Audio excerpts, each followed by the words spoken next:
I do gotta say, I didn't really understand it until I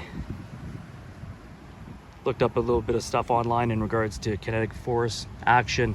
For every doubling of speed, because this is smaller than a standard aeration machine, diameter wise, they're usually quite a lot larger, you're going to get a 4x in the kinetic force. Along with the forward motion of the lawnmower, that drives these tines deep into the soil. A lot of people also ask, hey, like, do you need weight or anything? No, you don't need weight. And you can see here that the lawn is perfectly flat. There's no up and down movement or waviness to the lawn. If anything, I got to do a little bit of weed whacking.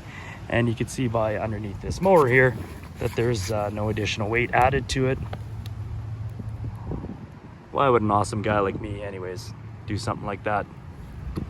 I'd rather just sell hundreds and hundreds and hundreds of these and make everybody happy. Yeah, the return rate's extremely small. Nobody's returning them.